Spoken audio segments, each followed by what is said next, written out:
Hi! Welcome back again. Nandito ako ngayon sa bukid. Tinitignan ko yung amatis na yung kamatis na tinanim noong October 26. So ngayon, may bunga na sila lahat. Kaya tingnan natin kung gaano nakalaki ang bunga ng kamatis. Hi guys! Welcome back! Papakita ko ang kamatis na tinanim noong October 26. Ayan, oh. Ang lalaki na, ang daming bunga. Akalain mo lalaki sila ng ganyan. Sa January, marami nang mapipitas dito. Mahal pa naman ang kamatis. Lahat ng gulay ngayon ang mahal. Grabe, oh. Ang daming bunga. Akala mo mga ubas, mga ano. Oh. Ayan guys, oh. Binagyo pa yan, pero tingnan mo naman. Di ba babalagan to para ano? Ayan, oh, ang dami. Ang lalaki na. October 2016 na yan. So ngayon, may bunga na. Oh. January, mapipitas na yan. Tomato. Grabe, oh, ang dami. Ang dami guys. Kaya tsaga-tsaga lang. Pag may itinanim ka talaga, meron kang aanihin. So, yan ay 800 puno. So, akalain mo, yung isang puno ang daming ibubunga niyan. Oh. Grabe. Halos lahat may bunga na. Kaya to January ang pitas na to. Kaya abangan nyo guys pagpipitas na ng kamatis. Yan pa ang binagyo ha. Pero tingnan mo naman. Awa ng Diyos. Buhay sila at ngayon ay may bunga na.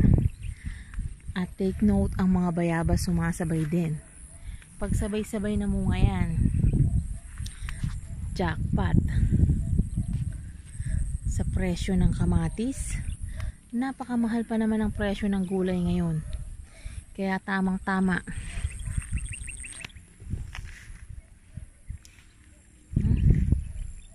Lalagyan nyo daw sila ng ginikan na ganyan para malamig.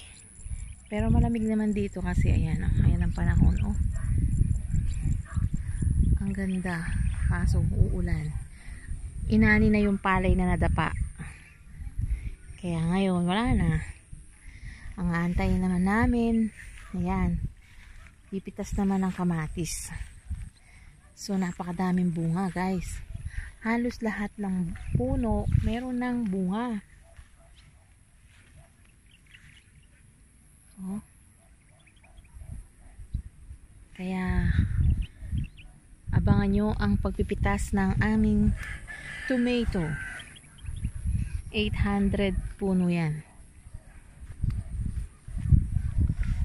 Ayan.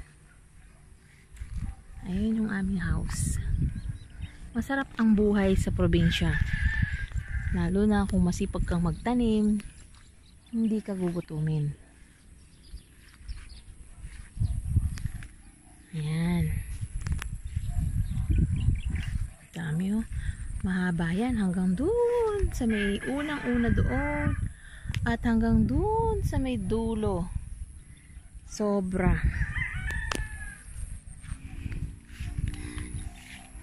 Buhay dito sa probinsya, napakahangin.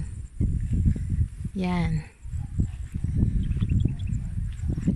Ang dami mga ano.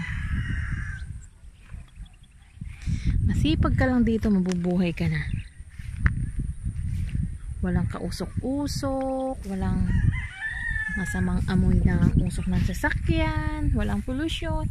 Fresh na hangin lang ang malalanghap mo dito sa probinsya namin. Gaya yan, pag nagtanim ka ng kamatis, marami ka nang aanihin sa 800 puno na yan.